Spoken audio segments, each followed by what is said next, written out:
Decluttering की video की श्रृंखला में आज हम बात करेंगे डिजिटल सफाई के बारे में। शांति के लिए अपने फोन और अपने कंप्यूटर को साफ करें। नमस्कार दोस्तों, मैं हूं डॉक्टर नलिनी तनेजा, एक काउंसलर हूं, थेरेपिस्ट हूं और एक कंटेंट क्रिएटर हूं, कोर्सेज बनाती हूं। मेरा लेटेस्ट कोर्स लॉन्च हो गया है बाउंड्रीज के ऊपर। उसका लिंक मेरे डिस्क्रिप्शन बॉक्स में है अगर आप उसको लेना चाहें। और अगर आपको मेरे से 1-to-1 कोचिंग की जरूरत है तो उसका लिंक भी डिस्क्रिप्शन बॉक्स में है। आप मेरे साथ एक कोचिंग सेशन बुक कर सकते हैं।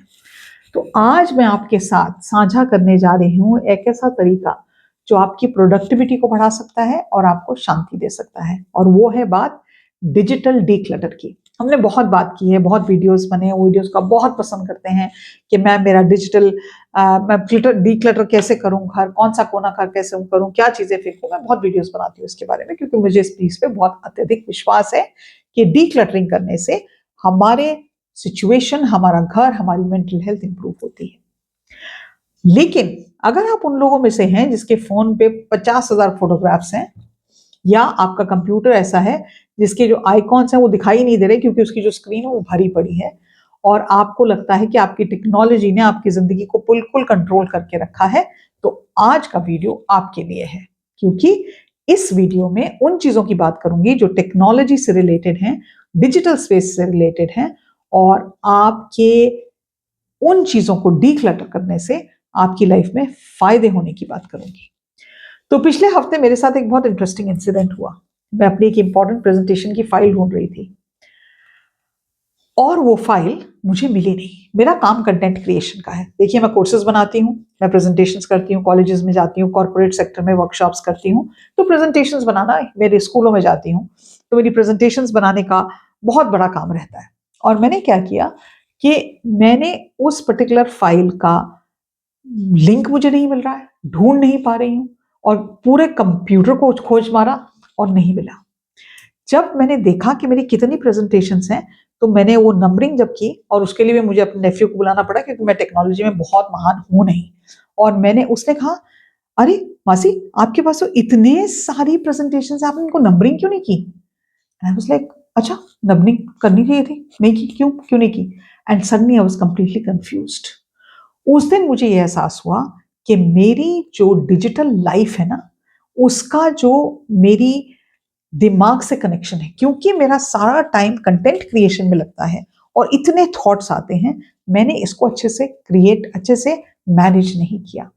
तो उस दिन मैंने 1 घंटा अपने नेफ्यू के साथ बैठी और उससे पूछा कि बेटा, ये फोल्डर्स कैसे बनते हैं, इसको मैं किसी अपने गूगल ड्राइव में कैसे रख सकती हूँ। उससे मेरे साथ बैठा, मुझे 5-6 बार समझाया, and then I created an entire system. मैंने अपने कोर्सेज की फाइल बनाई, अपने प्रेजेंटेशंस की फाइल बनाई, सब कुछ कंप्यूटर पे था। लेकिन वो इतना हैपहैज़र्ड तरीके में रखा हुआ था कि उस एक फाइल को ढूंढने में मेरे 3 घंटे बर्बाद हुए थे। तो आप अगर डिजिटल स्पेस में अपने चीजों को, अपने प्रेजेंटेशंस को, अपनी फोटोग्राफ्स को अगर आप कंट्रोल नहीं कर सकते, तो आप ऑन एन एवरेज 2 से 3 घंटे समय के बर्बाद करते हैं। और अगर हम दूसरी तरह से देखें तो हम में से सब लोग 2 से 3 घंटे अपने मोबाइल पे तो लगे रहते हैं या कंप्यूटर पे लगे रहते हैं। तो डिजिटल क्लटर जब हमारे आसपास होता है तो क्या होता है? तो पहली बात तो ये है कि जैसे मैंने टाइम की बर्बादी की, क्योंकि मुझे वो फाइल नहीं मिली, उसको ढूंढने के चक्कर में 50 और फाइलें मिल गई, वो ना मिलने के चक्कर में मेरे 3 घंटे बर्बाद हुए। दूसरा, वो 3 घंटे में कोई और काम कर सकती थी, तो मेरा प्रोडक्टिविटी का लॉस हुआ, उसको टाइम इतना वेस्ट हुआ और मैं फोकस अपना बिल्कुल खो चुकी थी तब तक। और मुझे तीसरी चीज एंग्जाइटी हो रही थी, बाप रे, फाइल नहीं मिली तो क्या है, मैंने तो अभी जल्दी चंडीगढ़ जाना है, मेरी तो प्रेजेंटेशन है, मुझे फिर से काम करना पड़ेगा, मैंने इतनी मेहनत की थी, मैंने 4 दिन लगा के वो प्रेजेंटेशन बनाई थी। That constant anxiety was there. उसके अलावा मैं ये सोच रही थी, कहीं कोई सिक्योरिटी रिस्क तो नहीं हो गया, कहीं मैंने कहीं गलती से कहीं किसी को भेज तो नहीं दी वो file. Look at my mind. तो मेरा मेंटल फिटीग जो था, बहुत ज्यादा सेट हो रहा था। अब बात करते हैं कि ये सब तो होता है जब हम ठीक से मैनेज नहीं करते। तो अब हम अपनी डिजिटल डीक्लटरिंग कैसे कर सकते हैं? तो सबसे पहली बात तो है कि आप अपने मोबाइल से और अपने कंप्यूटर से आज से 100 साल पुरानी जो फोटोएं हैं ना, उनको आप डिलीट कर सकते हैं। और कई बार हमारे पास फोटो एक है लेकिन उसकी डुप्लीकेट्स बहुत होती हैं, तो सबसे बड़ा कल्प्रिट है वो जो डुप्लीकेट फोटोग्राफ्स है ना, उनको भी डिलीट कर दीजिए। वो एक फिक्सर ऐप आती है डुप्लीकेट फोटोग्राफ्स डिलीट करने की, आप उसको डाउनलोड कर सकते हैं, उसको डिलीट करें। जो ब्लरी शॉट्स हैं जिसमें आप बिल्कुल बहुत ही भयंकर लग रहे हैं, अनवांटेड स्क्रीन शॉट्स हैं, उन सबको हटा दें। जो बेस्ट फोटोग्राफ्स हैं उनको रखें। और महीने में एक दिन, 1 घंटा निकाल के आप अपने फोटो रिव्यू कर सकते हैं, फोटोग्राफ्स को रिव्यू करने की हैबिट बना सकते हैं। Number 2, app audit. पिछले 30 दिनों में आपके कंप्यूटर में, आपके मोबाइल पे या कंप्यूटर में मान लीजिए 10 ऐप्स हैं, बहुत कम बता रही हूँ, 10 ऐप्स हैं। अब इन 10 ऐप्स को आपने क्या पिछले 30 दिनों में यूज किया है? और अगर नहीं यूज किया है तो उन्हें अनइंस्टॉल कर दें। सोशल मीडिया ऐप्स को एक फोल्डर में डालें और उसको वहां पे ऑर्गेनाइज करें। प्रोडक्टिविटी ऐप्स को एक और फोल्डर में डालें, वहां आप उनको कर सकते हो, ऑर्गेनाइज कर सकते हो। मेरे को रिसेंटली किसी ने एक बड़ी अच्छी टिप दी, उन्होंने कहा कि उनके मोबाइल पे वो ना तो फेसबुक है और ना ही इंस्टाग्राम है।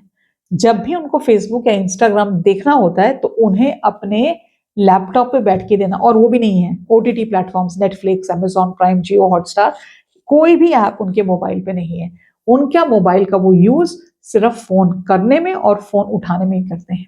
एक बार बहुत सालों पहले की बात है, मेरी एक फ्रेंड, मैंने उनको फोन किया, उन्होंने फोन नहीं उठाया। उसके 3-4 बाद जब वो मुझे मिली तो मैंने कहा, अरे अब तुमने मेरा फोन नहीं उठाया, मैं तुम्हें इतनी बार फोन किया। तो उन्होंने बड़े ध्यान से मुझे देखते हुए कहा, नली ये जो फोन है ना, ये तुम्हारे लिए नहीं है, ये फोन मेरे लिए है।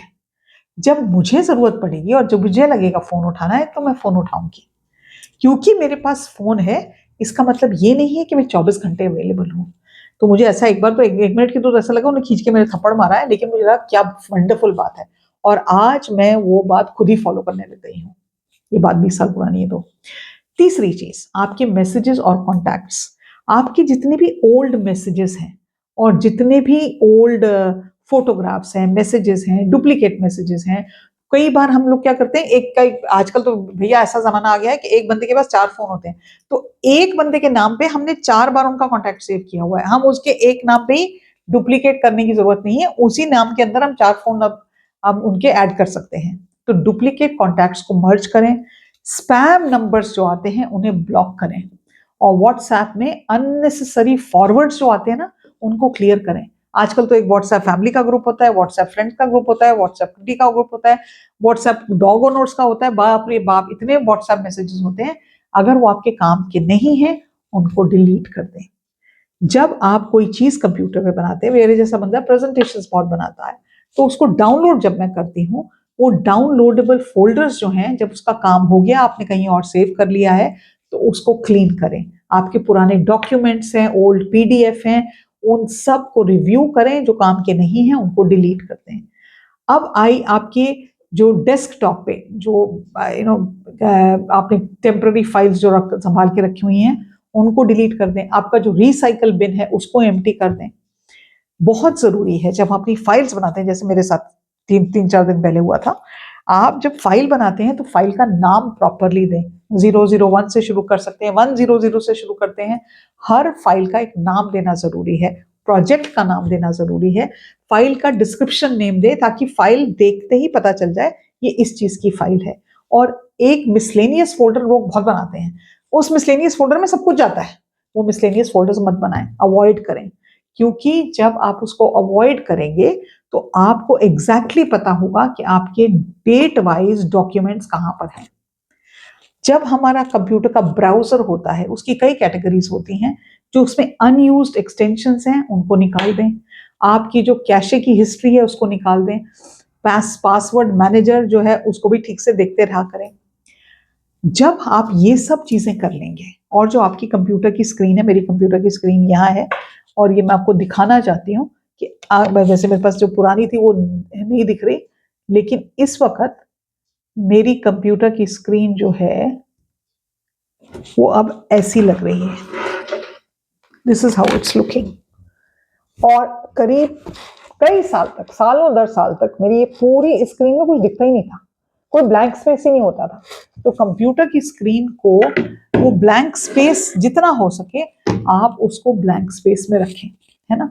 और बहुत जरूरी है जो आपका क्लाउड बैकअप है उसको भी आप अच्छे से सेट करें, अपनी हार्ड ड्राइव उसको भी ठीक से अच्छी तरह से रखें। मैं ये मानती हूँ, और स्पेशली जो लोग डिजिटल स्पेस में काम करते हैं, कंप्यूटर का काम करते हैं, मेरे जैसा काम है, कंटेंट क्रिएशन का काम है, जब हम फिजिकल स्पेस का डिक्लटर की बात करते हैं और हम रियलाइज करते हैं कि हमारी जो फिजिकल स्पेस है वो डिक्लटर है, क्लटरिंग जो है वो हमारे दिमाग को इम्पैक्ट करती है, हमारी हेल्थ को इम्पैक्ट करती है। ये जो डिजिटल एज में हम जीते हैं ना, और ये डिजिटल एप्स हैं और सोशल मीडिया की एप्स हैं और ये है और वो है, ये भी उतना ही इम्पैक्ट करती है हमारे माइंड को। जब हम अपने फिजिकल स्पेस को डिक्लटर कर रहे हैं तो मेंटल डिक्लटर के लिए डिजिटल डिक्लटर की बहुत जरूरत है। और अपनी कुछ कॉमन चीजें, मैं इनके बारे में बहुत बात करती हूँ। एक डिजिटल सीमाएं बनाने की बहुत जरूरत है। स्पेसिफिक टाइम पे ही डिवाइस यूज करें, बेडरूम को फोन फ्री जोन बनाएं, सोशल मीडिया पे टाइम लिमिट करें, नोटिफिकेशन फ्री आवर्स डिसाइड करें, और बहुत सोच समझ के डिसाइड करें कि ये जो समय मैं अपने व्हाट्सएप पे स्क्रॉल कर रही हूँ या फेसबुक पे स्क्रॉल कर रही हूँ, कहीं मैं इस समय में कुछ और अच्छा नहीं सीख सकती थी जो मेरी जिंदगी को बेहतर बनाता। और क्वालिटी कंटेंट चूज करें।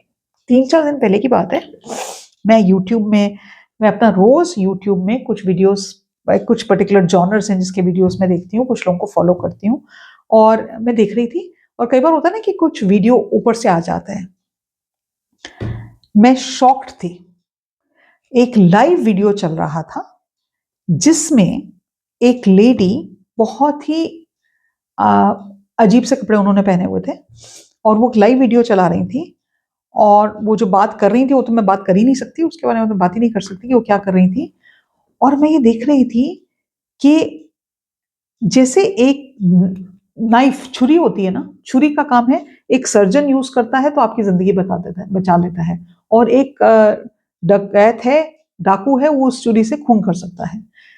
जो जितने सोशल मीडिया के प्लेटफॉर्म्स है ना, ये आपकी ऊपर डिपेंड करता है, आपके दृष्टिकोण पे डिपेंड करता है, ये आपकी जिंदगी को आगे लेके जाएंगे या आपकी जिंदगी को पीछे लेके जाएंगे। ये छुरी की तरह एक टूल है, इसको अच्छी तरह से यूज करना या बुरी तरह से यूज करना आप पे डिपेंड करता है। अगर आप माइंड, और दुनिया जहान की चीजें हैं इसमें, इसमें अच्छी चीजें भी हैं, इसमें बहुत बहुत बहुत बुरी चीजें भी हैं, लेकिन आपके ऊपर डिपेंड करता है कि आप कौन सा कंटेंट चूज करेंगे। आप पे डिपेंड करता है कि आप अपना 24 घंटे उस चीज को न्यूज कंजम्पशन में लगाएंगे, उस न्यूज को सुनेंगे जो आपकी जिंदगी को बेहतर नहीं बनाएगी, जो हो रहा है वो तो होगा ही रहे, उससे आपकी जिंदगी बेहतर नहीं बनेगी, या आप कोई एजुकेशनल कंटेंट पढ़ेंगे या प्रायोरिटाइज करेंगे जिसकी आपकी जिंदगी बेहतर होगी। तो अगर आपके ऊपर ये जिम्मेदारी है तो ये डिजिटल क्लटर को उतना ही सीरियस लीजिए जितना आप अपने फिजिकल क्लटर को सीरियसली ले रहे हैं। और मैं आपसे रिक्वेस्ट करूंगी, अपना जो स्पेस है, मोबाइल का स्पेस है या कंप्यूटर का स्पेस है, इस पे क्लीनिंग करने की अत्यधिक आवश्यकता है। तो 30 दिन का अपने आप को डिजिटल डिक्लटर चैलेंज करें। मैं आपको देती हूँ ये चैलेंज। अपनी फोटो एप्स, अपने मैसेजेस, अपना कंप्यूटर, अपनी डिजिटल हैबिट्स, इन सब पे काम करें, and then you will also feel very relaxed, and mentally you will be in a better space to use that saved time for doing something better with your life. मैं उम्मीद रखती हूँ आपको वीडियो आज का अच्छा लगा होगा, आप इस चीज पे बहुत गौर करेंगे और अपना टाइम, अपना समय एक बार जब आपने डिजिटल डिक्लटर कर दिया तो उन चीजों में लगाएंगे जो आपको जिंदगी में आगे लेके जाएगी। आज के लिए इतना ही। नमस्कार।